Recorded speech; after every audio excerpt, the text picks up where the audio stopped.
a este conversatorio Diabetes al Día con nuestros especialistas. Muchísimas gracias por estar aquí acompañándonos en la sala Noemí Grauskin del Centro Cultural Padre Carlos Guillermo Plaza. Es para el Centro de Salud Santa Inés un inmenso placer hacer estas actividades. Y hoy esto va a ser un programa especial de Los Especialistas Responden, porque vamos a tener 3 maravillosos especialistas que nos van a hablar sobre la diabetes. Vamos a comenzar hoy y vamos a darle un fuerte aplauso a la doctora Luz Silva, endocrinóloga del Centro de Salud Santa Inés, quien abre este capítulo de Los Especialistas Responden. Buenos días, yo soy la doctora Luz Silva, médico endocrinólogo del Centro de Salud Santa Inés. Muchas gracias al centro por invitarme a este conversatorio y muchas gracias a ustedes por venir a participar con nosotros de él. El tema de hoy, como ustedes saben, es el conversatorio sobre diabetes. La diabetes mellitus tipo 2. Cuando el paciente se le diagnostica diabetes mellitus tipo 2, el paciente va a comenzar un nuevo y largo camino. Y nosotros vamos a enfocarlo, vamos a guiarlos y vamos a transitar con ustedes ese camino de esta enfermedad que es crónica o de esta condición que es crónica. Antes de que el paciente desarrolle o se le haga el diagnóstico de una diabetes tipo 2, el paciente comienza a presentar trastornos en sus niveles de azúcar que no necesariamente son diabetes mellitus. ¿Quiénes tenemos riesgos de padecer de ese estado conocido como prediabetes? Término que antiguamente se aceptaba, no se aceptaba, pero pienso que es bastante amigable y todos entendemos lo que queremos decir con una prediabetes.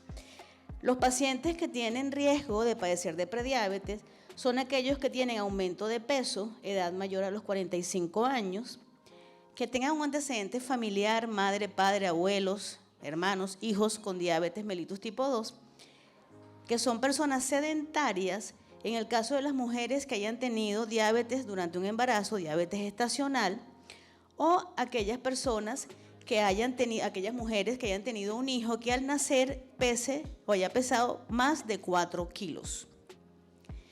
Como ustedes pueden ver allí, hay factores que no podemos modificar, pero hay factores que sí podemos modificar. Y eso nos va a permitir a nosotros prevenir la aparición de diabetes o revertir los efectos de la prediabetes. ¿Qué es entonces la prediabetes o la condición de prediabetes? Es un nivel de azúcar elevado, pero no tan elevado, ¿verdad?, como para permitirnos hacer un diagnóstico de diabetes mellitus tipo 2. ¿Cómo sé yo que tengo prediabetes? ¿Qué siento o qué signos tengo? La mayoría no presenta ningún síntoma o ningún signo particular en el estado de prediabetes. 9 de cada 10 personas que sufren de prediabetes o que están en esa condición no lo saben. No lo saben. Por eso es que es importante que si usted tiene o algún familiar suyo tiene alguno de esos factores de riesgo, que sí los tienen, porque si aquí tenemos pacientes con diagnósticos de diabetes mellitus tipo 2, sus familiares directos tienen riesgo. Entonces es importante que se midan los niveles de azúcar en la sangre, porque puedes tener una prediabetes y no saberlo. Y si no lo sabes, ¿cómo lo corriges? Pero si es una prediabetes y no es una diabetes, ¿por qué me preocupo? La prediabetes, además de que aumenta el riesgo de diabetes, ella en sí misma lleva condiciones de salud alteradas, que nos pueden llevar a afectaciones cardiovasculares o accidentes cerebrovasculares. Entonces, tenemos en la mente que la prediabetes puede llevarnos a una diabetes tipo 2, pero lo que decida hacer el paciente con esta condición prediabética puede ser la diferencia hacia el camino que él vaya a transitar. Prediabetes significa que podemos prevenir la diabetes también. No solo que tenemos un riesgo, sino que tenemos una posibilidad de prevención.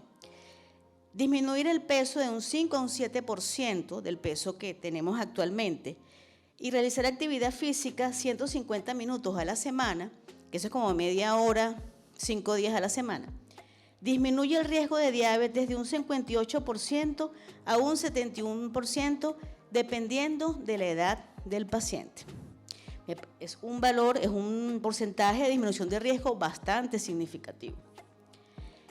Su decisión puede hacer la diferencia de evolucionar de prediabetes a diabetes tipo 2. Por eso es importante que si tiene factores de riesgo, se hagan mediciones de niveles de azúcar cada cierto tiempo en sus controles médicos. Yo diría que esa es la gran conclusión. Ahora bien, vamos a nuestro tema ya cuando el proceso se desarrolla, que es diabetes mellitus tipo 2. ¿Cuáles son los riesgos de tener diabetes tipo 2? ¿Solo la prediabetes? No. Tenemos otras condiciones como la etnia. Nosotros los hispanos y los negros tenemos mayor riesgo de tener diabetes tipo 2. Hasta un 50% más podemos tener por nuestra etnia. El síndrome de ovario poliquístico es una condición en la mujer que también puede aumentar el riesgo de diabetes tipo 2, y los pacientes fumadores aumentan el riesgo de diabetes entre un 30 y un 40%. Muy significativo también. Y en el laboratorio, ya que me voy a hacer el azúcar, ¿cómo veo yo esa evolución de ser normal a prediabetes a diabetes? El médico va a solicitar unos parámetros que son la hemoglobina glicosilada, el azúcar en ayuno y el azúcar después de glucosa. Y vean ustedes en la tabla cómo los valores se van elevando hasta que llegamos a los criterios diagnósticos de diabetes. Mayor de 126 en ayuno, el azúcar en sangre, y mayor de 200 después de glucosa o en cualquier momento del día. Entonces, la diabetes mellitus tipo 2, como ya les dije, es un largo camino, pero es un camino con muchos senderos para llegar al bienestar. ¿De acuerdo? ¿Y cuáles son esos senderos? El equipo de atención médica, un equipo interdisciplinario. Medicina general, es el contacto más frecuente, más directo del paciente, que va a ser el gran despistaje, el gran tamizaje, y va a decir, este paciente tiene riesgo. Medicina interna, endocrinología, especialidades que nos permiten un abordaje integral del paciente con esta condición.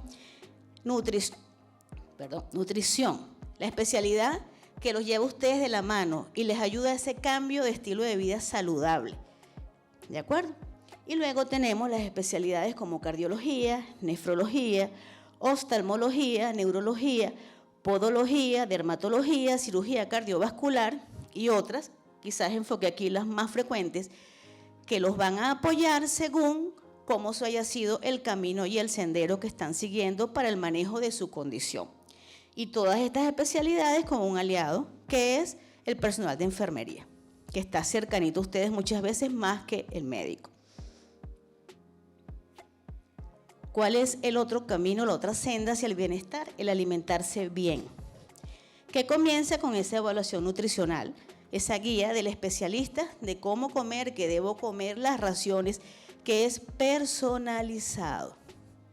Que ustedes se pueden meter en internet y buscar guías y nosotros podemos entregarle material, guías para el manejo, pero al final es personalizado. Porque no todos trabajamos en lo mismo, porque no todos tenemos el mismo peso, porque no todos tenemos la misma edad, porque no todos tenemos el mismo sexo, porque no todos estamos embarazados, porque miles de motivos por los cuales es personalizada. Pero vamos a hablar un poco de las generalidades acá. Planifique sus comidas. El diabético debe tener en mente cuáles son mis desayunos, cuáles son mis almuerzos, cuáles son mis cenas, cuáles son mis meriendas. Evitar salir corriendo y me comí lo que había, Aunque eso no estaba en mi plan nutricional, eso no debería pasar. Hay una herramienta muy útil que es el método del plato. Útil por lo sencilla, ¿no? Un plato de comida habitual, llano, de lo que usamos en casa, no de los platos de cenas especiales, otros que son un poco más pequeños. Ustedes imaginariamente van a dividir el plato por la mitad. La mitad del plato deben ser vegetales, un cuarto del plato debe ser su ración de proteína, carne, pollo, pescado, y el otro cuarto un carbohidrato, que puede ser un poco más refinado, harina, arroz, o puede ser una verdura, ¿de acuerdo? Más o menos es para que tengan una idea de qué proporciones debe comer el paciente diabético los diferentes grupos alimenticios. Planifique la compra de sus alimentos. Revise qué tengo, qué no tengo, esto me lo puedo comer así, esto me lo puedo comer de esta manera, pero me falta esto. Nunca ir a comprar, ni diabéticos ni no diabéticos, con hambre. No se debe hacer. El paciente va a hacer mercado, si va en la mañana, desayune y vaya a hacer mercado. Si va en la tarde, almuerce y vaya a hacer mercado, porque nos podemos volver locos cuando vayamos a comprar, porque tenemos hambre y compramos, esa hambre nos va a guiar la mano a la hora de comprar. Anotar las comidas. Esto ayuda mucho al paciente. Yo le pregunto siempre al paciente, ¿qué desayunó? Y suele decirme una arepita. Una arepita es algo así. No, un poquito más grande. ¿Qué almorzó? 2 cucharaditas de arroz. Y dice, ¿no tiene hambre? No, pero yo con 2 cucharaditas de arroz yo me lleno. Es importante que usted anote lo que desayunó, lo que almorzó, lo que merendó, porque seguro no es una arepita, es una arepa. Seguro no son 2 cucharaditas de arroz, es media taza, es una taza, ¿verdad? Pero si usted, el anotarlo, lo enfrenta a usted como con la realidad. Sí como. Y estoy comiendo tanto. Y yo no me doy cuenta porque lo dejo a mi memoria, lo que yo como. Les debe haber pasado que yo le pregunto al paciente, ¿qué desayunó ayer? Y pueden durar 5 minutos pensando, ¿qué desayunaron ayer? Quiere decir que nosotros no lo fijamos, porque es casi automático. Eso nos ayuda a ver dónde está el error, lo que fue y no debió ser, lo que estoy haciendo bien. Por eso es que se sugiere anotar, no toda la vida, mientras crean su hábito, por supuesto. Contar los carbohidratos es otro método, porque los carbohidratos son los que tienen más niveles de azúcares y los pacientes diabéticos no deben consumir azúcares. ¿Okay? Salir a comer fuera de la casa, sí se puede hacer. Recuerde que las comidas fuera de la casa suelen ser raciones más grandes que lo que comemos en la casa. Más salsas, más grasas, más de todo. Si está en un restaurante o en cualquier sitio de comer en la calle, revise bien qué es lo que va a comer, qué opciones hay y con qué opciones de estas yo voy mejor. ¿De acuerdo? Importante que si va a comer en la calle o porque lo invitaron a la casa de una amiga o porque hay un conversatorio y hay un snack, usted verifique que eso usted lo puede comer. Y si es importante que antes de iniciar esa comida familiar, esa comida especial, esa comida en la calle, se tome un vaso de agua, que la va a ayudar a sentir más llenura y le va a ayudar a manejar mejor lo que va a consumir en ese momento. ¿De acuerdo? Y esto va de la mano del otro camino hacia el bienestar, que es el peso saludable. Nosotros nos guiamos con el índice de masa corporal, que nos permite clasificar el peso de una persona en normal, sobrepeso y obesidad, y la obesidad a su vez se va a clasificar en leve, moderada o severa. También usamos la medición de la cintura, la grasa abdominal, que ahí tienen los valores normales para mujer y para hombre. ¿Cuál es el peso saludable para usted? Lo vamos a calcular por el índice de masa corporal y otras condiciones que nosotros podemos ver en un paciente, que puede ser un poquito más o un poquito menos según sea el caso.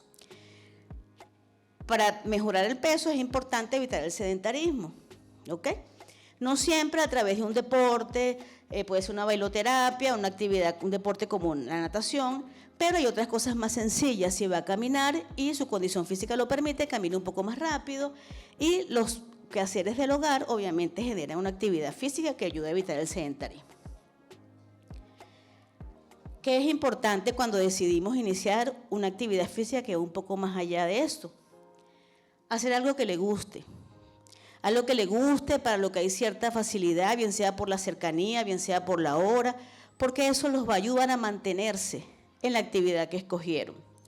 Empezar poco a poco, paulatinamente, a hacer la actividad, si la persona ha sido sedentaria, porque obviamente se va a cansar y va a sentir ese cambio. Tratar de no hacerlo solo, sino con otro grupo de personas que lo acompañe, familiares, amigos, vecinos, para que les permita esto mantenerse también en el tiempo. Anotar en su agenda esa actividad como una parte más de la rutina, de sus actividades cotidianas. Establecer metas a corto plazo. Por lo menos en mi caso, si yo digo hoy, que voy a rebajar 20 kilos, eso está allá, está a lo lejos. Pero si yo digo que esta semana voy a perder 500 gramos, es distinto. Entonces debe establecerse metas a corto plazo que usted vea cómo la va cumpliendo y cómo eso va mejorando. Si no tiene que perder peso, yo camino 10 minutos, voy a caminar 15. Si no es eso, yo tengo el azúcar en un valor, voy a ayudar a que baje un poco más el azúcar haciendo mis mediciones, ¿de acuerdo? Y por supuesto la actividad física va a depender de las condiciones del paciente, entre ellos la edad del paciente. Durante la actividad o cuando deciden iniciar esa actividad física para llevarlos a un peso saludable, es importante la evaluación médica, porque el médico puede encontrar ciertas condiciones que limite la actividad o que le diga cuál es la mejor actividad a realizar o en cuánto tiempo o de qué manera la debe hacer. La medición de glicemia o de azúcar en la sangre con equipos de glicemia capilar, si hay disponibilidad de ellos, antes y después de la actividad física tiene dos implicaciones. Una, que les va a permitir ver esa mejoría que ocurre antes y después de la actividad física, y otro que nos puede decir que el azúcar está baja y no debemos realizar actividad física en ese momento, al menos que se ingiera algún alimento o se verifique por qué el azúcar está baja, o por el contrario que el azúcar está alta y que no debemos hacer ejercicio en ese momento porque con esos niveles de azúcar no es recomendado hacerlo, que generalmente son glicemias por encima de 240 miligramos por decilitro. Los pies, es importante vigilarlos y cuidarlos durante la actividad física porque ellos van a recibir todo el impacto de ella, a menos que sea una natación. Deben usar medias de algodón y zapatos deportivos adecuados, así sea para caminar. Y al terminar la actividad física deben revisar sus pies, porque a veces el zapato pegó, rozó y puede haber lesión en el pie, es importantísimo hacerlo. Y mantenerse adecuadamente hidratado. En ese camino del control médico, de comer bien, de bajar de peso, de ejercicio, pues vamos a tener nuestras altas, nuestras bajas, nuestro me cansé, hay miles de situaciones. Pero si usted pudo iniciar una vez todo este proceso, ir avanzando, lo puede hacer 1000 veces más. Que no se desanime porque, bueno, la cosa no va perfectamente, porque sube, porque baja, porque me cansé, no. Podemos volver un poquito atrás y iniciar nuevamente. Quería darle estos tips porque a veces el paciente dice, pero yo estoy haciendo todo bien y el azúcar no acaba de bajar. Hay algunos factores como no necesariamente la alimentación que produce estos problemas, la cafeína, algunos edulcorantes artificiales que no son tan edulcorantes artificiales y pueden realmente elevar el azúcar. El falta del sueño, el mal dormir, el estrés, el saltarse alguna comida, generalmente la que se saltan es el desayuno, no hidratarse bien, medicamentos de uso tópico como los inhaladores nasales, sobre todo esteroideos, se absorben y si lo hacen de manera no adecuada, sin una adecuada prescripción, les pueden alterar el azúcar, enfermedades de la boca, también nos pueden complicar llegar a un buen control y cuando hace mucho calor, porque de alguna manera nos deshidrata o nos puede incluso producir bajas de azúcar. Entonces, la diabetes mellitus tipo 2 ciertamente es un largo camino que no se camina solo. Vamos a tener personas delante de nosotros que le diagnosticaron la enfermedad hace 3 años y a mí me la diagnosticaron hace 3 meses. Y de esas personas nosotros aprendemos su camino, sus aciertos y sus desaciertos. Y detrás de nosotros hay personas que se diagnosticaron ayer la diabetes y ustedes van a hacer también esa guía, esa pauta de lo que podemos hacer, lo que no debemos hacer.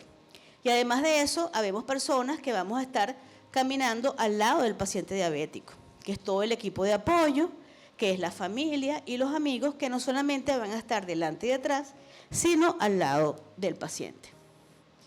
Finalmente, la diabetes mellitus tipo 2 ciertamente es un largo camino, pero es un camino que si usted, o depende de cómo usted lo camine, o como usted cruce los senderos, puede ser un hermoso camino, que es lo que quiero que se lleven en mente. Es un proceso largo, pero que puede ser muy hermoso y llevarlos al bienestar.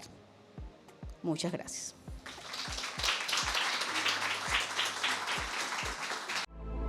Estás viendo CSSI TV, la salud que puedes ver.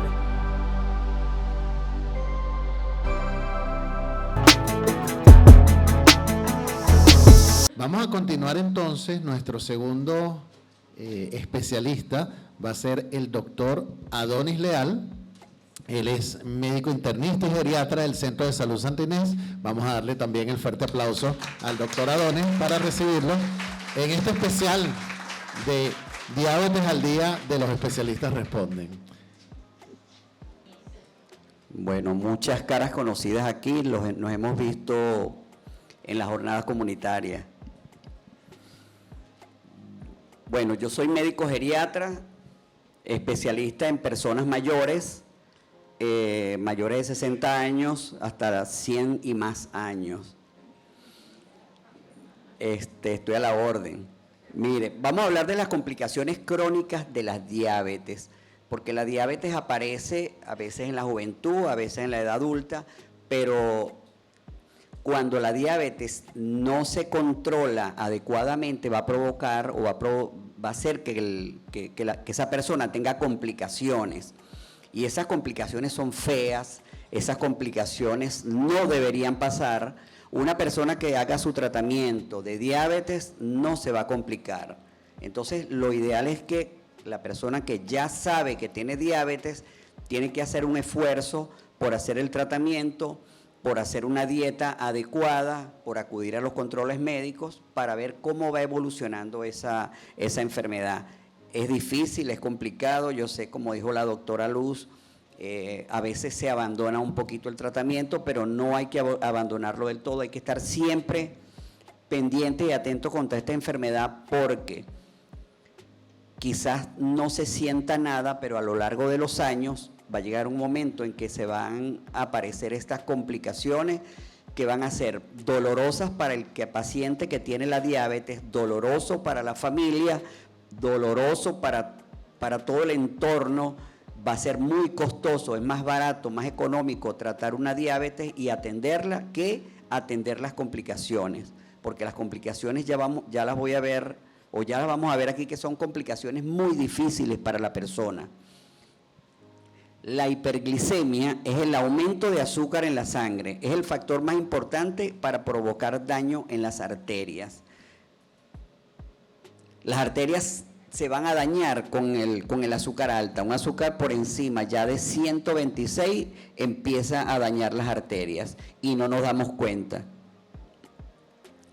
La cifra elevada de glicemia va a propiciar la formación de placas de ateroma, tanto en las arterias coronarias en el corazón, como en las arterias periféricas, en los vasos cerebrales, que va a hacer que esa sea una causa importante de morbimortalidad. Esas placas de ateroma que van a producir enfermedades, incluso pueden ocasionar la muerte, ya vamos a ver. Y también va a dañar la membrana del vaso sanguíneo, la membrana de las arterias las va a dañar también, ocasionando también lesiones no solo del vaso, sino del tejido que va a depender de ese vaso. Además de las arterias, la hiperglicemia, el aumento del azúcar, también va a producir daño sobre la fibra nerviosa. Va a deteriorar los nervios, las neuronas y la información. Las neuronas son las células que rigen todos los movimientos y todas las funciones del cuerpo, va a estar alterada. La velocidad, y a veces ni siquiera hay velocidad, a veces ni siquiera se transmite la información de esas neuronas. Vamos a clasificar las complicaciones. Nosotros los médicos las clasificamos en microvasculares, macrovasculares y hay complicaciones no vasculares. Lo más importante para ustedes es lo que vamos a ver ahorita. Las complicaciones microvasculares. Vamos a comenzar de una vez con las enfermedades. ¿Cuáles son las más frecuentes de ellas? Una, la nefropatía diabética. Es la afectación del riñón. Puse cifras de Estados Unidos porque aquí no tenemos muchas cifras en Venezuela actualmente, pero aproximadamente 1 de cada 3 personas con diabetes padece de nefropatía diabética, que va a afectar la capacidad del riñón de hacer su trabajo habitual, que es eliminar los desechos del organismo y el exceso de líquido.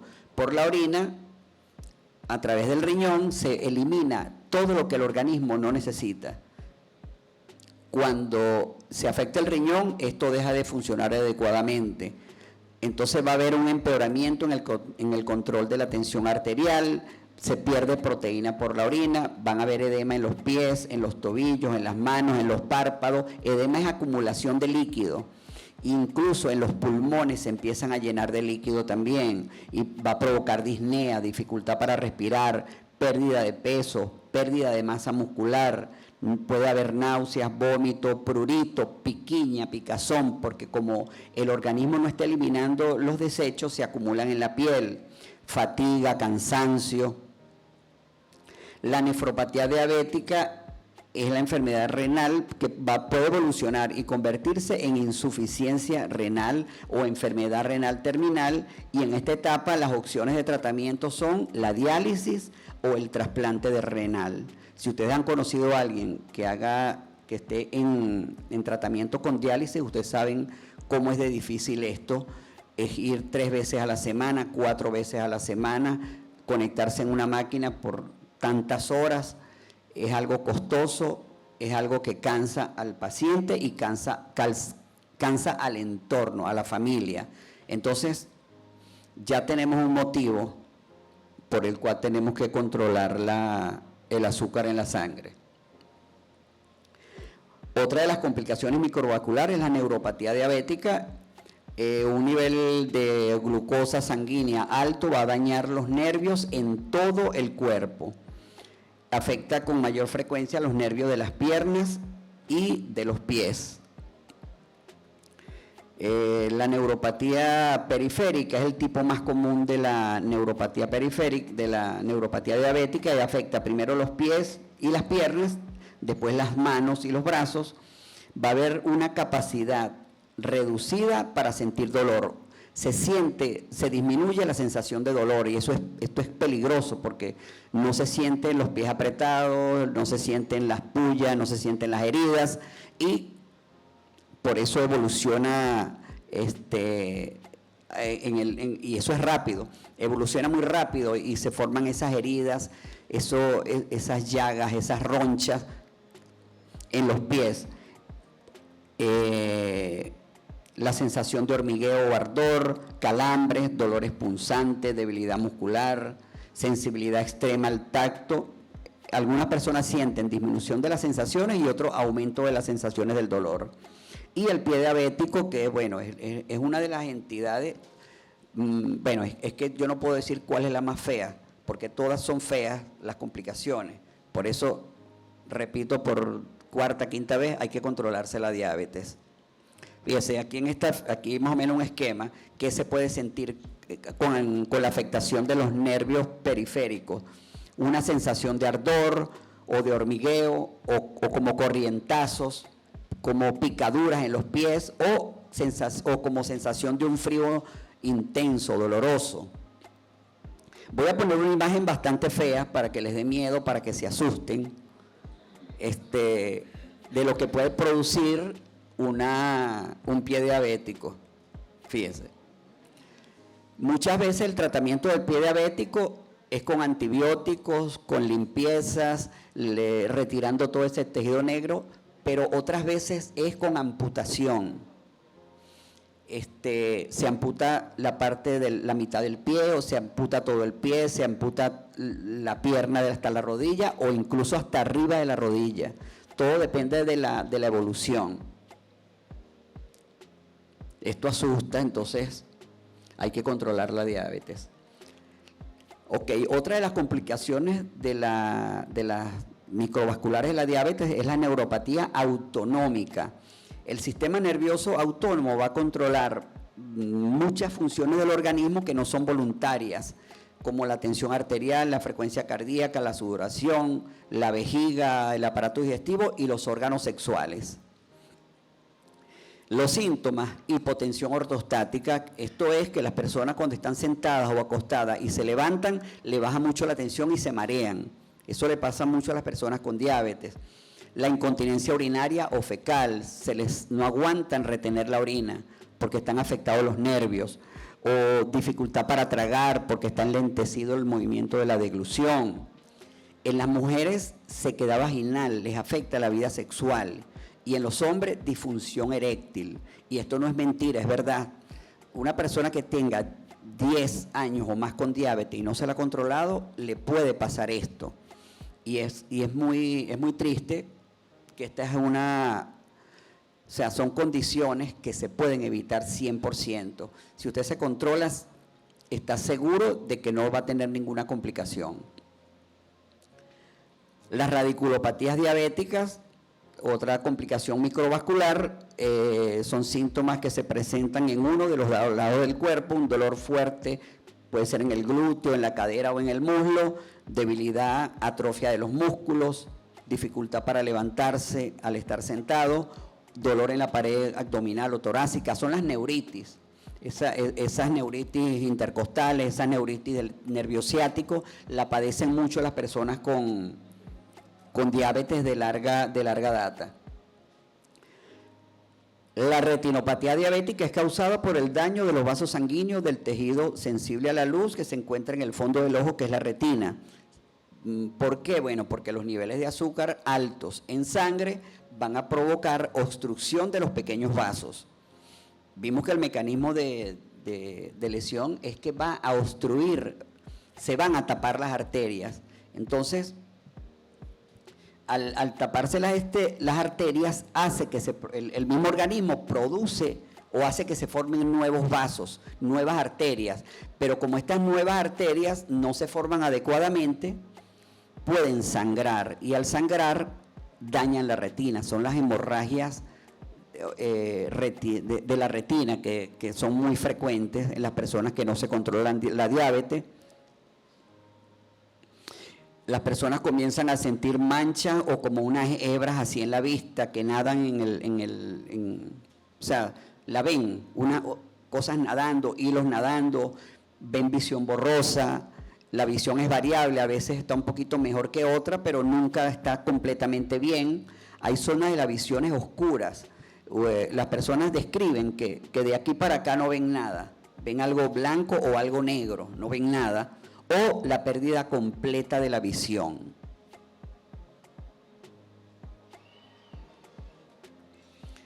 Ya, ahora las complicaciones macrovasculares, una de ellas es la arteriopatía periférica. Las arterias, como vimos anteriormente, se estrechan y reducen el flujo sanguíneo a los brazos o a las piernas. Y generalmente es a las piernas. No reciben la sangre suficiente para satisfacer las necesidades que tiene el organismo, que tiene el miembro, la pierna en estos casos. Los síntomas son dolor en la parte posterior de las piernas al caminar, lo que es las corvas, las batatas. Va a haber una sensación de hormigueo, frío en las piernas, en los pies, cambios de coloración en la piel, empieza a ponerse la piel oscura. Hay pérdida del vello, de los pelitos, de los vellos. Bueno, eso sería la única ventaja, no tienen que depilarse, pero las desventajas son peores. Pueden aparecer lesiones, úlceras en las piernas y en los pies que no cicatrizan con facilidad. Y este es el mismo mecanismo del pie diabético. Hay alteraciones en las circulaciones y además hay una herida, hay una infección y bueno, viene el desastre después. Enfermedad cerebrovascular también es otra complicación, son los famosos ACV que todos ustedes han visto y conocen. Son muy frecuentes en las personas con diabetes. Cuando se interrumpe o se reduce el suministro de sangre a una parte del cerebro, lo que impide que el tejido cerebral reciba oxígeno, reciba nutrientes, y las células cerebrales comienzan a morir en minutos.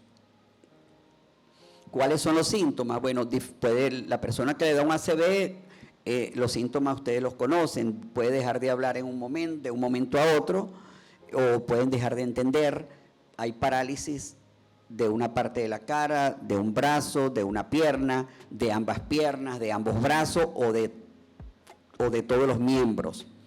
Y es triste que una persona que tenga 40, 50, 60 años presente un evento cerebrovascular y a partir de ese momento deje de ser independiente, sea dependiente de la familia, de los hijos, entonces le altera el ritmo de vida a todos en la casa incluso a la misma persona se le alteran los planes, los proyectos, porque todos tenemos que tener proyectos, así tengamos 90 años. La vida tiene que ser feliz, contenta, alegre y no triste así de esta manera, nada más porque no nos controlamos el azúcar cuando comenzó la enfermedad. Otra de las complicaciones, la cardiopatía isquémica. Cuando el flujo sanguíneo no llega al corazón adecuadamente, impide que el músculo cardíaco se oxigene y va a producir una obstrucción parcial o total de las arterias del corazón. Y una obstrucción así repentina, brusca, va a provocar un infarto en el corazón y, bueno, a veces es mortal, y cuando no es mortal le cambia la vida por completo a la persona a partir de ese momento. También puede provocar arritmias que son graves y va a afectar el corazón. El corazón ya está afectado, ya no funciona bien, ya la persona deja de funcionar normalmente como lo venía haciendo toda la vida hasta ese momento. ¿Cuáles son los síntomas? Bueno, algunas personas con diabetes no tienen dolor ni tienen síntomas de ningún tipo, ningún tipo de síntoma, perdón, quise decir no pueden tener dolor, pero sí pueden sentir como una presión en el tórax, o dolor en el brazo, o taquicardia, o dificultad para respirar, o náuseas, vómitos, sudoración, fatiga. Se puede presentar de cualquier manera un infarto a una persona con diabetes. La miocardiopatía diabética es la afectación del músculo cardíaco, hace que el corazón no bombee la sangre suficiente y puede provocar insuficiencia cardíaca. La persona va a tener cansancio, va a tener dificultad para respirar, incluso descansando, sentado, puede tener dificultad para respirar. Van a tener edemas en los pies, en los tobillos, incluso en los pulmones se llenan de agua, se llenan de líquidos y tienen dificultad para dormir de forma horizontal. Son esas personas, usted ve que no pueden acostarse, tienen que usar 4 o 5 almohadas para poder dormir o tienen que dormir en un sillón. Hay fatiga, taquicardia, molestias o dolor en el tórax. Las complicaciones no vasculares, el glaucoma, muy común, muy frecuente, es una enfermedad que causa pérdida de la visión, porque afecta ese aumento de la presión. El glaucoma es aumento de la presión en los ojos, va a hacer que se dañe el nervio óptico. Es una de las principales causas de ceguera en las personas mayores de 60 años y puede producirse a cualquier edad, pero es más común en las personas mayores. Los síntomas son puntos ciegos irregulares en la visión, visión de túnel, no sé si ustedes han visto, no, yo veo como si tuviera un tubo, así ven ellos, ven como muy lejos las personas que tienen glaucoma, ven como si tuvieran, no sé, un tubito aquí en la vista y así es que ven. A veces hasta buscan la visión para poder ver. Pueden tener dolor de cabeza, dolor en el ojo, náuseas, vómito, visión borrosa, ven luces, halos de luces, enrojecimiento de los ojos y bueno, el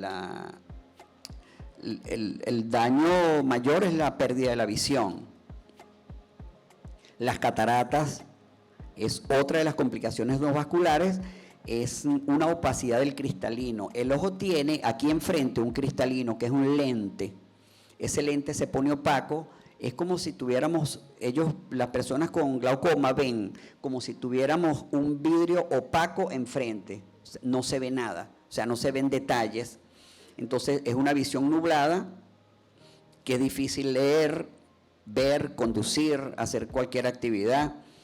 Entonces va a haber aumento en la dificultad para la visión de noche, sensibilidad a la luz, porque la luz al pegarle en los ojos hay como un resplandor. A veces necesitan mucha luz, no para la cara, sino para ver lo que van a leer o lo que van a ver. Las personas cambian de anteojos muchas veces, pero eso no les mejora la visión, la vista. Ahí los colores no lo ven como son, lo ven como algo amarilloso. La gente ve las cosas un poquito más amarillentas, incluso pueden tener visión doble. Yo creo que ya estas son las complicaciones crónicas más frecuentes de la diabetes mellitus. Todas estas complicaciones se pueden prevenir.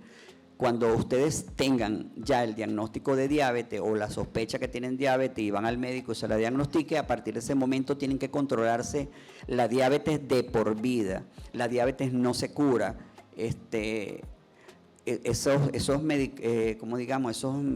medicinas fantásticas que aparecen en radio, televisión, en periódicos, que la gente cura la diabetes con una oración, la cura con una rama, la cura con cualquier cosa, hasta con brujería. Eso no existe. Es con medicamentos, con medicina, con el control médico que la diabetes se controla. Y si la diabetes se controla, no vamos a tener ninguna de las complicaciones que acabamos de ver aquí.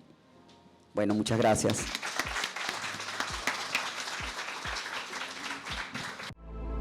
Estás viendo CSSI TV, la salud que puedes ver.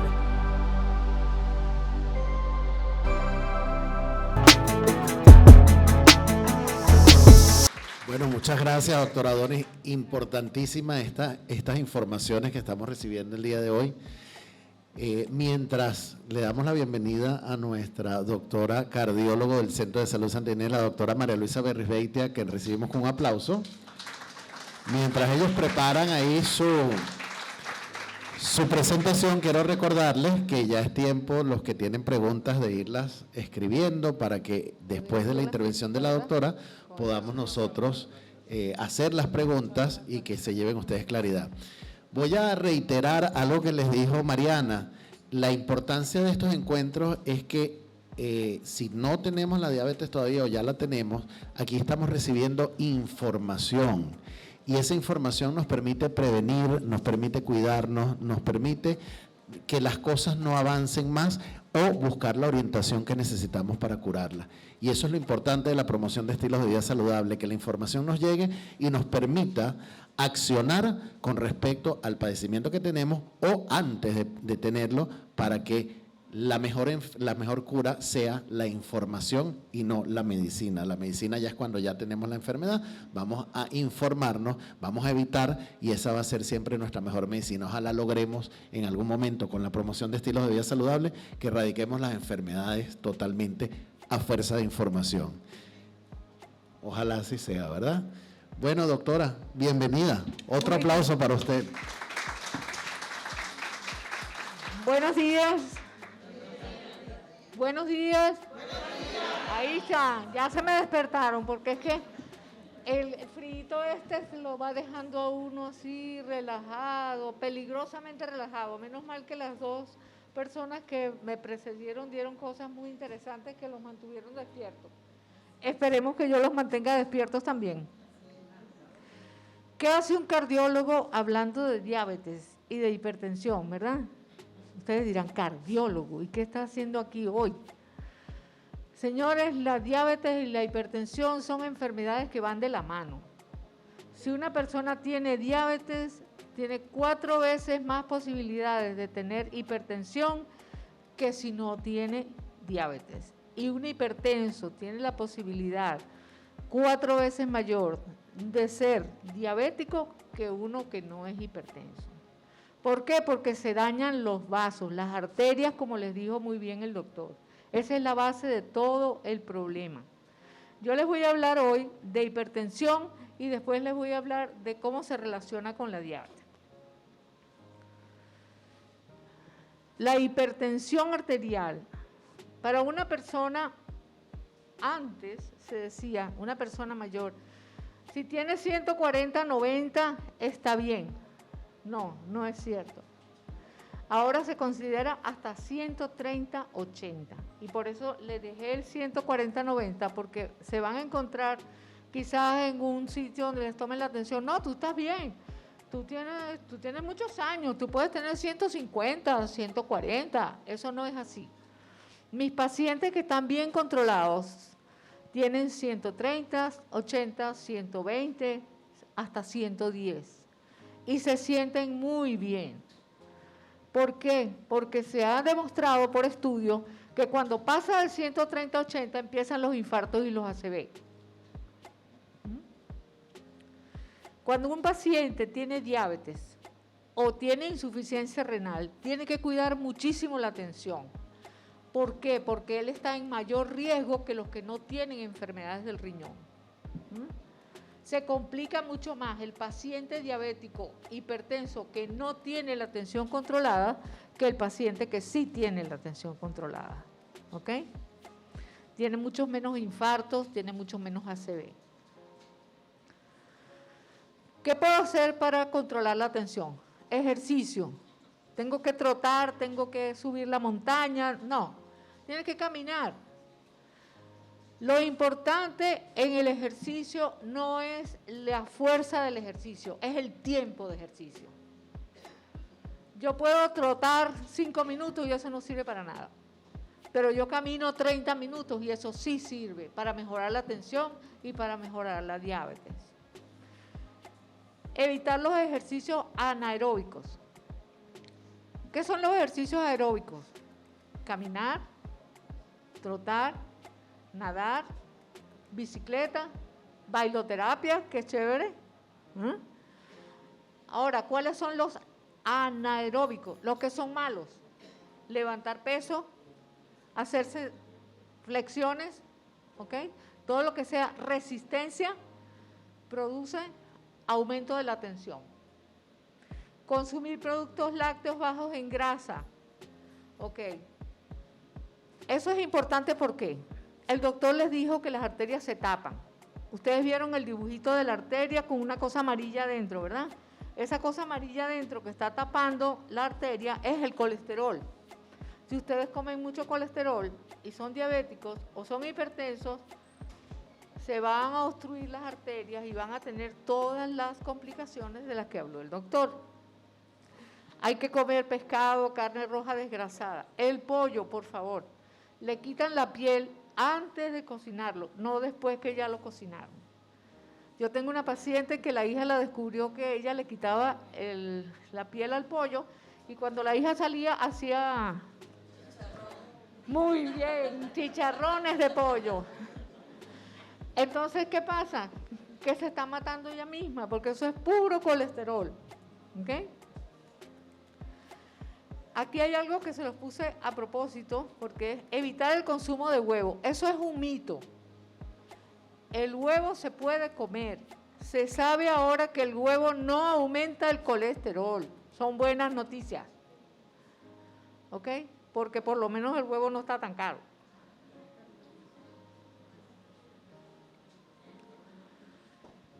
Dieta con poca sal. Ay, esa es la pesadilla. No, yo no como sal. Yo la arepa la hago sin sal. Bueno, claro, le pongo queso rallado duro adentro, ¿no? Para compensar, digo yo, ¿no? Ajá. Entonces, no sirve, señores. Cada vez que ustedes comen sal, si son hipertensos, la tensión sube y hay unas células allá arriba que se empiezan a morir. Precisamente las de la memoria. ¿Ok? Entonces, no se engañen. Yo a los pacientes les doy una lista que incluye, que la odian y me odian en cuanto la tienen en su casa, porque dicen no quesos salados, no embutidos, no enlatados, todas las cosas que contienen sal. El queso salado y el queso sin sal cuestan lo mismo. Yo soy ama de casa también, no solamente cardiólogo. Yo sé lo que cuestan las cosas. Entonces no me vengan con el cuento de que hay que comer lo que se puede. No. Si se puede comprar el queso sin sal, se compra el queso sin sal. ¿Cuál es el problema? Reducir de peso. Eso parece fácil, pero no es. ¿Por qué? Porque ahorita la gente come muchas harinas. ¿Ok? Entonces, hay que comer harina, pero la cantidad es la que influye. La cantidad tiene que ser un poco menor. Si antes se comía un plato así, bueno, pues cómase la mitad. Dejar de fumar y bajar el café. Mire, la gente puede dejar de fumar y no de tomarse el bendito café. Yo he tenido pacientes infartados que dejan de fumar y no de tomar café, porque el café es una cuestión social. Tómate un cafecito, vamos a tomarnos un cafecito. ¿Quieres un cafecito? Ok. Entonces, hay que racionar el café. El café produce arritmia, osteoporosis, gastritis, hipertensión y, como bien les dijo la doctora, está prohibido también en la diabetes. No es que no se tomen un café, pero un café así, mis pacientes se burlan de mí por eso, así y clarito. No hay más remedio. Cuando no queda más que hacer una cosa como esta, bueno, pues se hace, porque ¿para qué se va a echar uno a perder por no haber hecho algo? Después que el carro está chocado, señores, no es el mismo carro. Hay que tratar de manejar el estrés. ¿No les ha pasado que a veces, después de un tiempo, dicen, ¿yo por qué me preocupé tanto por aquello? Sufrí tanto por esa cosa. Le dimos más importancia de lo que tenía. Y eso sube la tensión. ¿Qué puedo hacer para controlar la tensión? Cumplir el tratamiento. No es que se me olvidó, no es que son las 10 de la mañana y la pastilla que yo me tenía que tomar a las 7 no me la he tomado todavía. Para que uno se despierte en la mañana, la tensión empieza a subir 2 horas antes. De modo que cuando ustedes se despiertan ya la tensión está alta. Si esperan mucho rato, la tensión va a seguir subiendo. El tratamiento de medicinas se agrega a las medidas generales, quiere decir a la dieta y al ejercicio. Cuando una persona hace la dieta baja en sal, de verdad necesita menos medicinas. Hay que bajarle la dosis.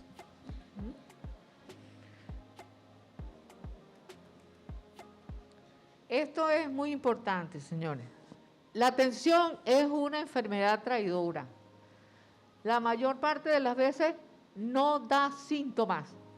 Y eso es un problema grande que tengo con mis pacientes. Yo no siento nada, por lo tanto no tengo nada. Igual que la diabetes. Yo no siento nada, no tengo el azúcar alta. Y es mentira. Hay personas que la primera cosa que sienten es un infarto o un ACV. Y en su vida han tenido un dolor de cabeza, ni un dolor en el pecho, ni una palpitación. ¿Ok? Entonces, no se confíen. Por lo menos una vez a la semana tómense la atención. Las complicaciones son muy similares a las de la diabetes. Crecimiento del corazón, insuficiencia cardíaca, arritmias, infarto, ACV y pérdida de la visión. ¿Se dan cuenta de que lo que dijo el doctor ahorita es igual para la hipertensión? Ahora imagínense que la persona tiene las dos. Las posibilidades de una complicación son mayores. La obesidad. Las personas obesas y las que tienen sobrepeso tienen 3 posibilidades más de tener infarto, ACV, ser hipertenso. El cigarrillo. El cigarrillo, bueno, o tiene un infarto o tiene un EPOC, que es cuando el pulmón no respira bien, o tiene un cáncer de pulmón. El cigarrillo tiene muchas posibilidades. Yo les puse algo ahí que es importante. No hay ninguna cantidad diaria de cigarrillos que se considere que no produce enfermedad del corazón. El exceso de café. El café no es solamente el café como tal, es Coca-Cola, Pepsi-Cola, colita, Nestí, té negro, té verde, chocolate. Sí, el chocolate también. Muy triste. El único chocolate que no contiene cafeína es el chocolate blanco, pero si es diabético no puede comerlo tampoco. Ya sé, por eso es que me odian cuando yo les doy el papel ese. Pero ya estoy acostumbrada, ya lo superé. Colesterol bueno y colesterol malo. Colesterol bueno y colesterol malo. El bueno aumenta caminando. ¿Por qué se llama bueno? Porque disminuye los infartos y los ACV. ¿Y el malo por qué creen ustedes que se llama malo? Porque produce infartos y ACV. Exactamente. Entonces, ¿qué hay que hacer?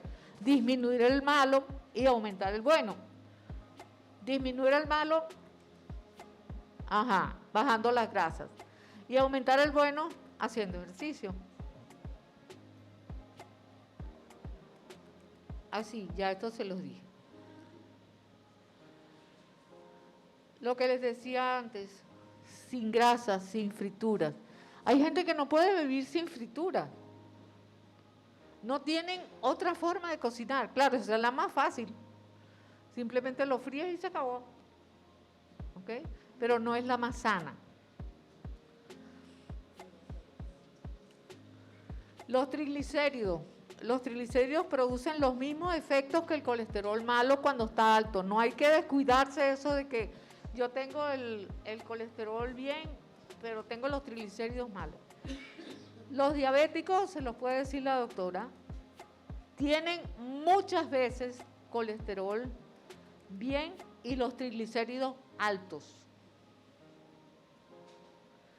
Y eso es dañino, eso es malo.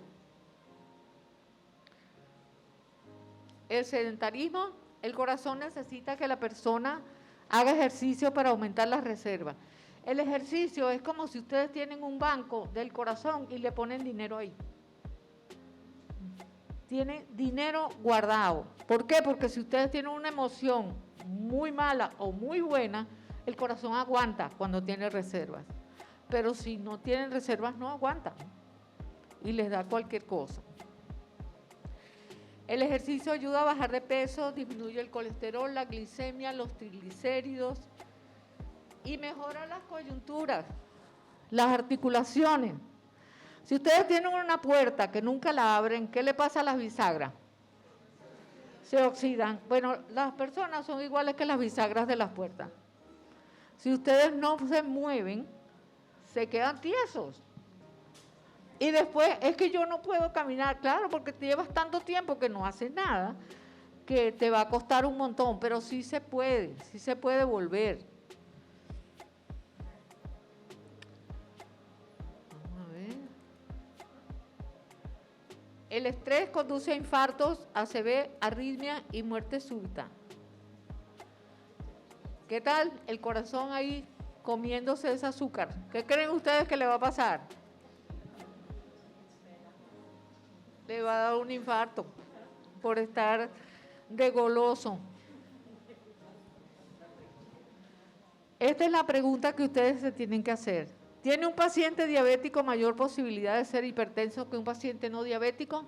Definitivamente sí. ¿Se puede evitar eso? Definitivamente sí. ¿Cómo? Portándose bien. ¿Qué es fácil hacer dieta? Mentira, eso es lo más difícil que hay. Si no, todos seríamos preciosos, esbeltos, ¿ah? Y no nos enfermaríamos de nada. Pero no nos queda más remedio, ¿o sí? No nos queda más remedio. Son más frecuentes las complicaciones cardiovasculares, un ACV, un infarto, en un paciente diabético hipertenso que en un paciente sin hipertensión. Definitivamente sí. El doctor les habló del infarto en los pacientes diabéticos. Miren, una de las cosas más tristes que me toca a mí a veces es hacerle un electro a un paciente que estoy viendo por primera vez y tener que decirle que tuvo un infarto, porque no sintió nada.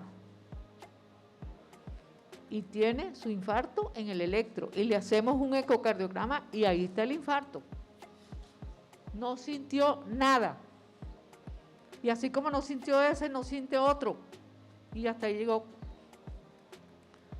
Entonces, hay que cuidarse, por lo que les decía, que el doctor se lo señaló. Las arterias se tapan aquí arriba y producen un ACV. Se tapan en la pierna y hay que cortar la pierna. Se tapan en las coronarias y producen infarto. ¿Cómo se evita eso? ¿Cómo se evita? Comiendo sano, ejercicio, muy bien. Ojalá que lo cumplan. Fíjense cuáles son los factores de riesgo para tener diabetes. La herencia, ¿por qué será que no nos dejan real, verdad? Lo que nos dejan son las enfermedades. Eso sí nos la dejan todita, es una maravilla. La obesidad y el sobrepeso. No hay que ser obeso para tener sobrepeso, ¿ok? Hay mucha gente que dice, no, pero yo estoy bien. No, tú no estás bien. porque hay una tabla que dice que estás más allá del peso ideal. Sedentarismo, los latinos, como dijo la doctora, los latinos tenemos mayor predisposición a la diabetes y también a la hipertensión. En cambio, a los indios no les da hipertensión. La raza de los indios no tiene hipertensión. El que vaya a vender o monte un consultorio de cardiología allá donde están los indios se muere de hambre. Ok, el que es prediabético tiene posibilidades de ser diabético. La diabetes durante el embarazo, los niños de más de 4 kilos, como les digo, la hipertensión, ya 140-90 puede facilitar la aparición de diabetes. Y los triglicéridos del colesterol. Ajá. ¿Qué debe hacer un diabético para evitar enfermarse del corazón? Ahí dice, facilito, cumplir el tratamiento. Eso sí lo cumplen la mayoría. Tomadores de pastillas son una belleza como cumplen, pero la dieta, mantener la glicemia en 100 o menos. ¿Qué tal? Eso sí es difícil, pero es imposible. No, porque yo tengo pacientes que tienen 80 de glicemia y son diabéticos. Ajá, eso no es una misión imposible. Caminar todos los días 30 minutos. Para el corazón, la hora es después de las 4 de la tarde, no tempranito en la mañana. ¿Por qué? Porque tempranito en la mañana la tensión está más alta, hay coagulación para tapar esos vasos, esas arterias, y hay taquicardia. En cambio, en la tarde, la tensión baja, la frecuencia cardíaca, quiere decir el pulso se hace más lento y casi no se producen infartos y ACV. No ingerir comidas con mucha sal. Acuérdense de la trampa del queso salado ese dentro de la arepa. Evitar las grasas, y este es el más fácil de todo, evitar el estrés. ¿Cómo hacemos eso? Ay. Pero sí podemos decir manejar mejor el estrés, ¿verdad? Porque la causa del estrés va a estar ahí, pero la cosa es con el drama que nosotros nos lo tomemos. Que no le para nada. Miren, ¿qué dice ahí?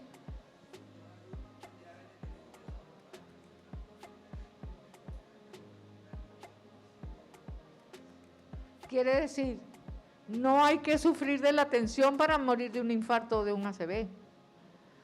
El diabético tiene 4 veces más posibilidades de morir de algún problema del corazón. ¿Ok? Y aunque estas estadísticas son alarmantes, la insuficiencia cardíaca se puede prevenir. ¿Qué es la insuficiencia cardíaca? Lo que el doctor les enseñó, que la persona se le hinchan los pies y no puede respirar porque tiene agua en los pulmones. Y camina un pedacito y ya se está asfixiando. Eso yo lo he visto en personas diabéticas no hipertensas. No hipertensas. Quiere decir, la diabetes les echó a perder el corazón y les produjo lo que se llama la insuficiencia cardíaca. Quiere decir que el corazón no tiene la fuerza que tenía antes. Y el corazón se pone grandote. Y no es chagásico. Y no es hipertenso, es diabético. Complicaciones comunes de la diabetes y la hipertensión arterial. ¿Cuáles son esas complicaciones que tienen los dos? La diabetes y la hipertensión. El ACV, el infarto, lo que decía antes, infarto silente, quiere decir sin síntomas. Insuficiencia cardíaca, que es eso de hinchar los pies y asfixiarse. Insuficiencia renal, que puede llevar a la diálisis. Mire, yo tengo pacientes hipertensos, diabéticos, que van a diálisis 3 veces a la semana. Y la cara de esa gente es tan triste, que cuando van a mi consulta, yo trato de animarlos, de echarles bromas, porque es que es una vida horrible. Ellos están condenados a estar 3 veces a la semana asistiendo a conectarse con una máquina. La familia no vive como vivía antes de que tuvieran diálisis. Y lo mejor es que se puede evitar. Porque, señores, el que tiene un cáncer será lo que Dios quiera. El que tiene una diabetes e hipertensión también será lo que Dios quiera, pero depende del paciente. Porque el que está ahí arriba dice, ayúdate que yo te ayudaré. Y si el paciente diabético y el hipertenso se portan bien, no van a llegar a estos extremos. Esa es la esperanza, ¿ves? Aneurismas. ¿Han oído hablar de los aneurismas, verdad? Que es una arteria que se dilata así como una bomba de estas que usamos en carnaval, ¿saben? Que se les echa agua y se van poniendo grandes hasta que se rompen. Bueno, ese es el aneurisma. La pared de la arteria se va adelgazando, ¡pum!, se rompe una hemorragia. Eso lo produce la diabetes y lo produce la hipertensión. Alteraciones en las arterias de los miembros inferiores. La diabetes y la hipertensión pueden llevar a que le corten un dedo o una pierna a alguien. Y de la sensibilidad. ¿Ustedes han visto algunos pacientes diabéticos que caminan arrastrando los pies? Sí, ¿verdad? ¿Por qué? Porque los nervios que van a esos pies ya no están funcionando bien. Entonces caminan arrastrando los pies, no los levantan. Esta es otra cosa que quiero que tengan en cuenta. Síndrome metabólico. ¿Qué es eso? Síndrome metabólico es cuando la persona tiene más peso del que debe tener. Se mide la cintura y tiene más de 80 centímetros. Los triglicéridos por encima de 150. El HDL, que dijimos que era el bueno, está por debajo de 50 en la mujer, porque en el hombre puede ser hasta 40. Y la tensión arterial 130/85. Puede o no tener diabetes, pero generalmente es prediabético, ¿no es cierto, doctora? Entonces, todo este conjunto es lo que se llama el síndrome metabólico. El que tiene esto puede pasar a ser diabético. Es como, digamos, el preámbulo, o sea, antes de prediabetes. En conclusión, vamos a ver, ¿creen ustedes que es posible disminuir la posibilidad de sufrir una complicación como el infarto, la insuficiencia cardíaca o el ACV si un paciente es diabético o hipertenso? ¿Sí se puede o no? ¿Es fácil? ¿Se puede? Muchas gracias por su atención.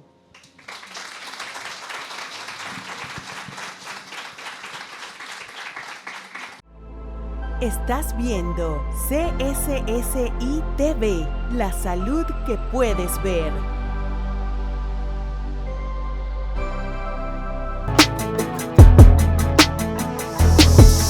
Creo que informaciones de lujo, de calidad.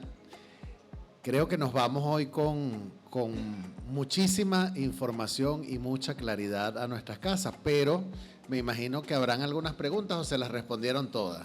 Es el momento de que los especialistas les respondan algo más. ¿Hay preguntas por allí? ¿Recojo o no hay preguntas? Por allá tenemos. Por allá ya me las van a hacer llegar. Vamos a ver.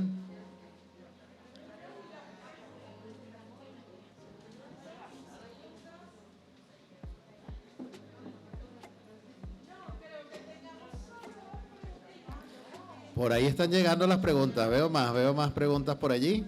Si me las van haciendo llegar para irlas haciendo mientras ustedes las recogen.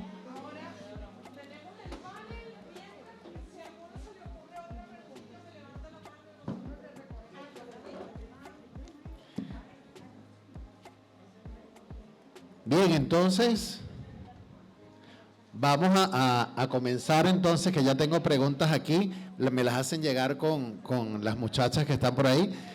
Ya tengo la primera pregunta, no sé quién la quiere contestar, y este es el momento en que los especialistas responden. Y la primera pregunta es, ¿cuándo deben consumirse las frutas?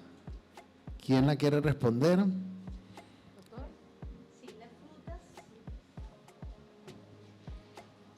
Voy a comenzar diciendo esto. No es quizás solo cuándo deben consumirse las frutas, sino cuándo yo debo consumir las frutas.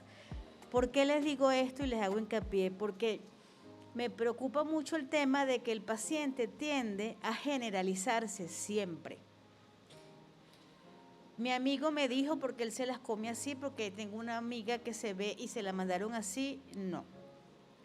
Las respuestas son generales, pero ustedes siempre deben llevar esa respuesta a su contexto, a su realidad. Los azúcares son, las frutas tienen azúcares, tienen carbohidratos, ¿verdad? Y por tal motivo deben ser consumidas en las horas del día en que el organismo las metaboliza mejor. Por eso se indican que deben consumirse hasta las 4 de la tarde, 3 de la tarde, las frutas, ¿de acuerdo?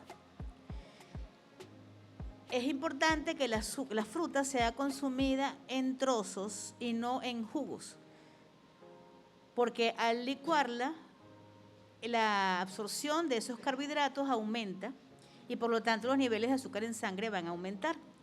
Y si las consumes en horas de la tarde, horas vespertinas, el organismo, ¿verdad?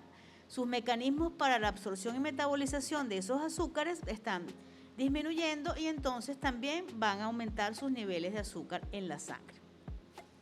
Por eso el azúcar la fruta, disculpen nuevamente, debe consumirse en las primeras horas del día, ¿de acuerdo? Pero siempre eso debe llevarse al contexto de cada persona, de la cotidianidad de esa persona y en qué momentos puede haber una excepción en ese caso, ¿de acuerdo? Muy ¿Quieren agregar algo? ¿Qué frutas pueden comer? ¿Todas las frutas son iguales? ¿Todas las frutas tienen la misma cantidad de azúcar? No. La piña tiene muchísima azúcar. Ajá. La patilla tiene muchísima azúcar. El níspero, el cambur, el plátano. No, pero yo como el plátano verde. ¿Será que es distinto, no? El verde, claro, el verde tiene menos azúcar, pero tiene azúcar. ¿Cierto? La naranja es muy buena, como les dijo muy bien la doctora, el jugo de naranja no, porque son muchas naranjas. Y además se rompe la fibra que es tan buena para los pacientes diabéticos. El durazno, ¿está bien? La mandarina, ¿qué más, doctora? La manzana, la lechosa, ¿correcto? Entonces, no cualquier fruta, y no, yo me atiborro de fruta, y eso es lo mejor para mí, no. Sí, extendiéndonos un poco más en la idea, como dice la doctora, la cantidad de frutas que van a consumir dependen de porciones, dependen de raciones, aparte de la hora, además de la hora que fue la pregunta. Y hay frutas que tienen más contenido de azúcar que otros, se absorben más fácilmente y se debe individualizar el consumo de fruta. Porque si yo voy a estar en mi casa, yo puedo tomar y picar una lechosa y comerme una porción, una ración, una tacita de lechosa picada. Pero si yo voy a estar en la calle, ya no será lechosa, será una fruta que yo pueda consumir estando en la calle. De repente una manzanita que la puedo cargar en la cartera y la lavé y me la consumí. De ahí la importancia de personalizar. Porque nada hago yo con una fruta en la cartera que se va a dañar, entonces me la voy a consumir dañada, ¿verdad? Entonces, eso es importante siempre que ustedes, según su dinámica, escojan la fruta que van a usar dentro de las frutas que tienen menor cantidad de carbohidratos. Bueno, y la fruta es mejor consumirla en trozos, pero a veces o sea, nos provoca tomarnos un jugo, y sí lo pueden hacer, sí se lo pueden tomar, pero acostúmbrense a no agregarle azúcar al jugo. Quizás los primeros días que se la tomen le va a sentir simple, extraño, raro, pero no, se acostumbran y después que se acostumbran a tomar el jugo bueno, sin azúcar, mire, les va a parecer normal, háganlo así. Uno toma agua y al agua no le pone azúcar y se la toma y le quita la sed y él es agradable. Bueno, igual pasa con el azúcar, con el jugo. Pueden tomar jugo y no le agreguen azúcar porque El azúcar, bueno, ya vimos que es tóxico y vean todos los daños que produce en el organismo. Bien, siguiente pregunta. ¿Cómo influye el agua en la diabetes? ¿Aumenta o disminuye la glucosa? El mantenerse adecuadamente hidratado facilita todos los mecanismos metabólicos, facilita la absorción de los alimentos y por tal motivo va a favorecer un mejor manejo del azúcar, de su utilización en el organismo, y cada vez que el azúcar se utiliza bien y se maneja bien, sus niveles en sangre van a disminuir o se van a acercar a la normalidad. Cuando el eslogan que dice que el agua es vida es porque es textual. El agua es vida. La célula, el organismo debe mantenerse hidratado por la diabetes y por cualquier otra condición. En un paciente sano lo ayuda a evitar tener diferentes situaciones.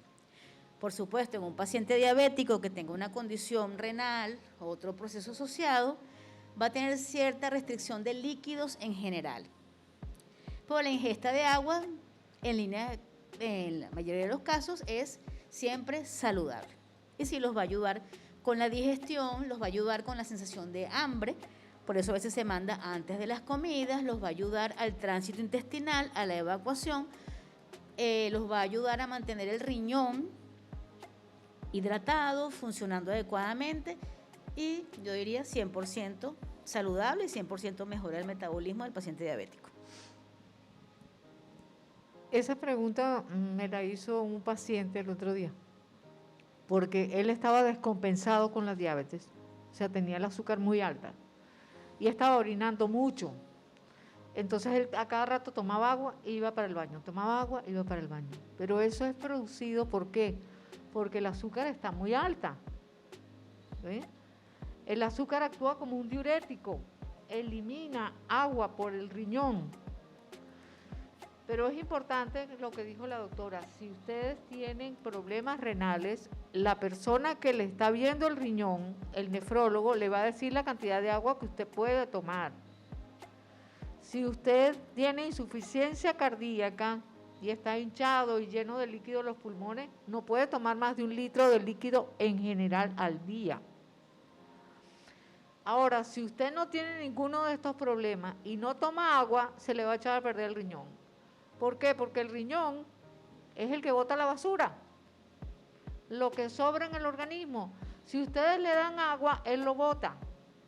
Pero si no le dan agua, entonces él también lo bota, pero la orina sale muy amarilla, muy concentrada y el riñón se echa a perder.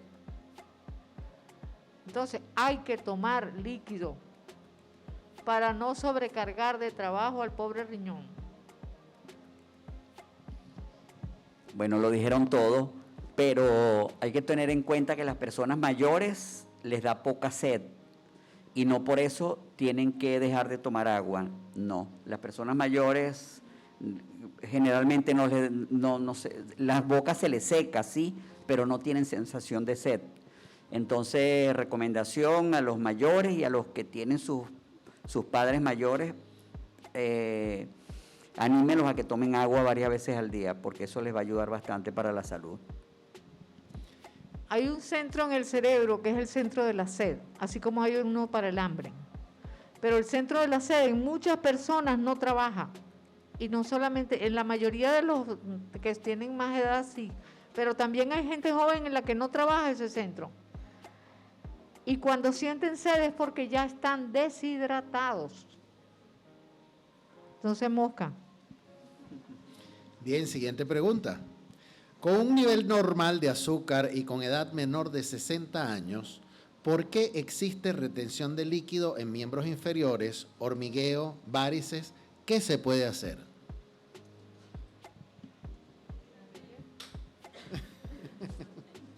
No solamente la insuficiencia cardíaca, la insuficiencia renal y la diabetes producen edema de miembros inferiores, o sea, hinchazón de las piernas. Las varices producen eso. La artrosis a nivel de la articulación del tobillo también hace que se hinche el tobillo, ¿ok? La tiroides, retención de líquido. ¿Ok? O sea, hay muchísimas causas. No se puede decir solamente para la parte de la diabetes. Correcto. Recuerden que hay muchas otras patologías, muchas otras enfermedades y manifiestan síntomas y signos parecidos. Y el manejo dependerá de la causa del edema.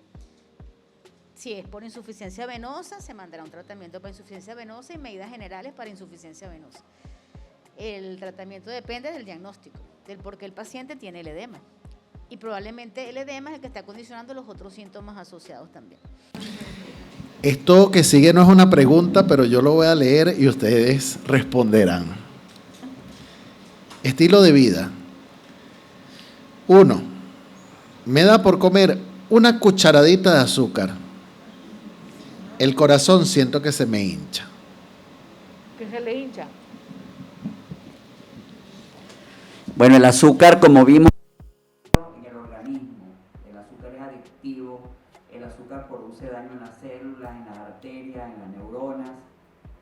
Si podemos evitar el azúcar sería bueno. A veces hace falta un dulce, eso no es malo, que a veces nos haga falta un dulce, pero el exceso sí es dañino, el exceso sí es malo. Claro, y si no comen azúcar, ¿de qué van a vivir los endocrinólogos? ¿Ah? Tampoco es así la cosa. ¿Ok? Entonces no habrá diabéticos, y si no hay diabéticos no hay hipertensos, y tampoco como yo. Cuídense, señores. Eso de que a mí se me antoja y no puedo con el antojo, y es que el cuerpo me lo pide. Eso de que el cuerpo me lo pide es mentira. Lo que pasa es que se consienten a sí mismos. ¡Qué barbaridad!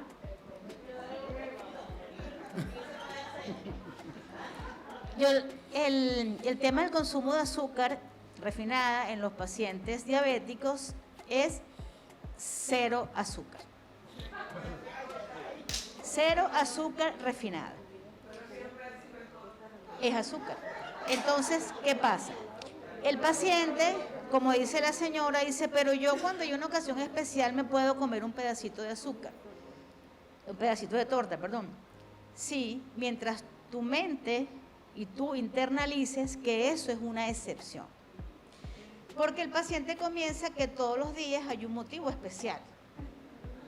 Entonces, no, es 0. Eso puede ocurrir, eso es una excepción. Y mientras tú entiendes que es una excepción, lo puedes hacer. En el paciente diabético, cuando hace una baja de azúcar, puede sentir necesidad de consumir azúcar. En ese caso, cuando él consume el azúcar, no se va a sentir ningún malestar, va a sentir cómo mejora su estado. El paciente diabético en consulta se le entrena y se le habla sobre esta situación del azúcar bajo. En el caso del paciente que dice, me provocó azúcar, me comí una cucharada y siento que se me hincha el corazón, textualmente, por supuesto, eso no está pasando, ¿de acuerdo? Pero ciertamente el azúcar puede haber subido en ese momento y darte una sensación extraña, que puede ser una palpitación, palpitaciones, taquicardia, algún desconfort en el paciente, que él lo puede entender como que siente algo aquí, que es como el corazón se hinchara. Obviamente esa relación causa-efecto textual no existe con el corazón y la cucharadita de azúcar, pero sí probablemente está produciendo un malestar, que probablemente sea porque el azúcar se elevó más de lo debido. Yo le digo a mis pacientes, porque el paciente, cuando uno le pregunta lo que come, el tratamiento, entonces él comienza como a negociar con uno. Y yo siempre les digo, mira, esto no es una consulta, no es una oficina administrativa donde vamos a negociar, no es el banco donde, bueno, el interés, que debo, que no debo, no, porque usted puede negociar conmigo lo que usted quiera, pero con su cuerpo no va a poder. Con el cuerpo no se negocia. El cuerpo va a tratar de mantenerse bien como sea, porque el cuerpo, todas las células del cuerpo tienen un instinto de supervivencia. Entonces ellas van a estar siempre buscando la manera de estar bien y van a estar usando todos los mecanismos posibles que tienen sus células para hacerlo. Pero va a llegar un momento en que no van a poder. y usted va a sentir las manifestaciones de, como dijo la doctora, un infarto. Porque el paciente, su cuerpo estaba luchando y luchando y usted no lo estaba ayudando mucho y bueno, dijo, bueno, ya no puedo más. Entonces, recuerden que ustedes no negocian como en una mesa de trabajo, no es su cuerpo el que les dice, el azúcar no puede subir. No, pero es que los que usan insulina, si el azúcar me sube, yo me inyecto un poquito. Bueno, eso puede verse en algún momento, esa forma de trabajar puede manejarse. Pero mientras el azúcar sube, usted se entera que subió, toma una medida para bajarla y se normaliza, mientras eso pasa, hay células que están muriendo, se están dañando, hay plagas que se están formando en los vasos mientras usted hace todo eso. Por eso es que yo les digo, el organismo no negocia. Si él tiene una situación, él va a actuar, biológicamente lo va a hacer y quizás eso no es lo que nosotros queremos, ¿verdad? Nosotros no queremos que el azúcar suba y baje, nosotros queremos que el azúcar no suba. Porque mientras ella hace esto, se origina la complicación, se origina la toxicidad, se produce aquella sustancia que se le va a pegar a la arteria y ya se produjo. Y se va a pegar, aunque usted el azúcar después la baje. Entonces, es importante que el paciente diabético no debe consumir azúcares refinados, 0 azúcar. Cuando una tortita, sí, pero entiéndelo, es una excepción, ¿de acuerdo? La tensión baja es tan peligrosa como la alta. ¿Qué alimentación se debe llevar? ¿Es la misma? Si una persona nació con la tensión baja y no tiene ningún síntoma, no hay problema. Pero si una persona tiene la tensión baja y se marea, se siente débil, cansado, entonces sí hay que pensar que esa tensión baja es problemática. Yo tengo pacientes que tienen 90, 60, ¿verdad? 9, 6, como dice la gente, y lo toleran perfectamente. Si le sube a 11, o sea, 110, el dolor de cabeza es insoportable. Si le sube a 120, que para una persona que no es hipotensa es normal, ellos no le resisten y hay que darle algo para bajarle la tensión. La tensión alta es peligrosa.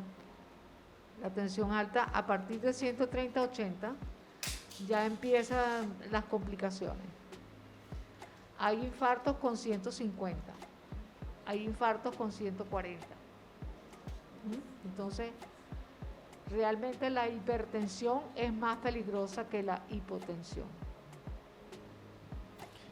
Siguiente pregunta. Si un niño es diabético, ¿qué órgano no está funcionando?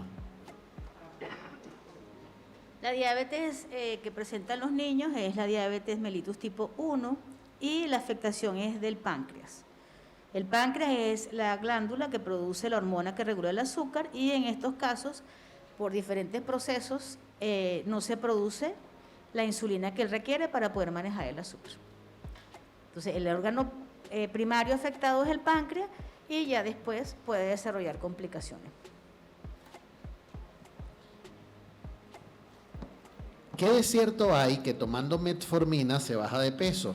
Metformina sin ser diabético. El mecanismo de acción de la metformina implica la adecuada utilización de insulina, que es una hormona que regula mecanismos que tienen que ver con el peso. Y por esos procesos baja de peso. La metformina se puede usar en pacientes diabéticos y en pacientes no diabéticos, por lo que ya se mencionó de las situaciones como síndrome metabólico y condiciones prediabéticas.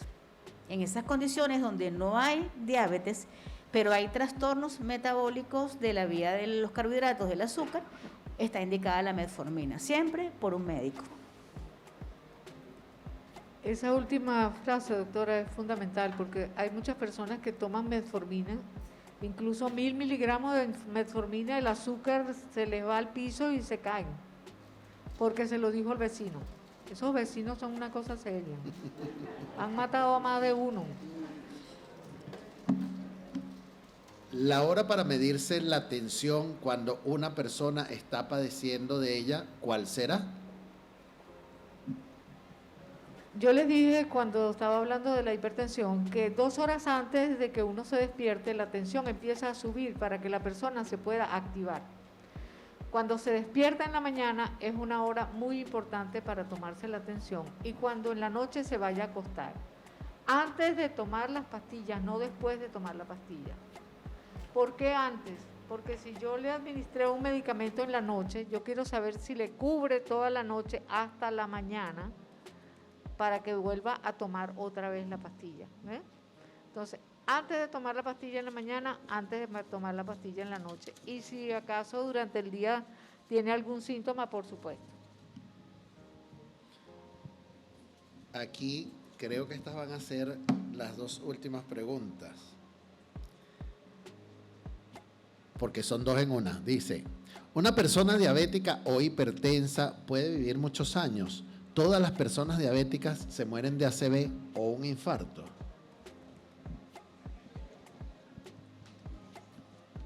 Las personas diabéticas pueden vivir muchísimos años, pueden tener una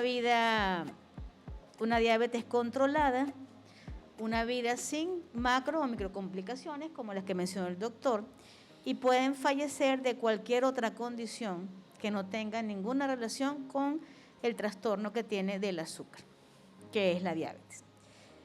No todos los pacientes diabéticos fallecen por complicaciones de la diabetes, y esa es la meta. La meta es que la diabetes no sea la causa de muerte del paciente, que la podamos controlar y manejar. Voy a aprovechar que tengo luz de palabra ahorita para terminar de responder a la señora acá de la ansiedad, porque esa parte quedó en el aire, ¿no? Debemos aprender que la comida no es un mecanismo para manejar la ansiedad. La comida, el comer, es un acto fisiológico porque el organismo requiere un combustible. No es un tratamiento para la ansiedad. Si tenemos ansiedad por diferentes motivos, debemos usar los mecanismos adecuados para manejarla, que no son la comida. Yo tengo pacientes que tienen muchísimos años hipertensos y ya están bien. No les ha crecido el corazón, no se les han dañado los riñones, no han tenido ningún ACV, pero se cuidan. Ese es el secreto, no hay otro. Desgraciadamente, ojalá que vendieran unas pastillas que la gente pudiera comer lo que quisiera y hacer todos los disparates que quisiera, ¿verdad? Pero no hay. Bueno, y nos toca despedir porque se nos acabó el tiempo, lamentablemente. Quiero agradecer muchísimo la presencia de nuestros especialistas, la doctora Luz Silva, la doctora María Luisa Berribeita y el doctor Adonis, para quienes pido un fuerte aplauso.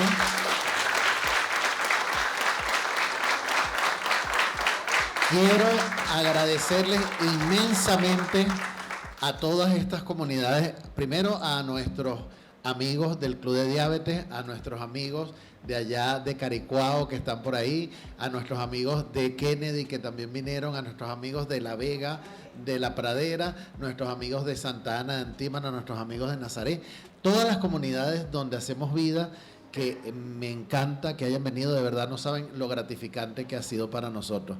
También nos toca agradecer a otra gente, a la gente del Centro Cultural Carlos Guillermo Plaza, que nos prestaron esta maravillosa sala, la sala Noemí Rauskin, para que pudiéramos tener este encuentro, a la gente, al equipo maravilloso de la Dirección de Comunicaciones de la Universidad Católica Andrés Bello, que gentilmente nos están acompañando hoy para hacer esta grabación. También tenemos que agradecer al Departamento de Comunicación Social de la Universidad Católica Andrés Bello y por supuesto al Centro de Salud Santa Inés, donde estamos todos, porque toda esta familia UCAP reunida hoy ha hecho posible este maravilloso encuentro de promoción de estilos de vida saludable. Recuerden,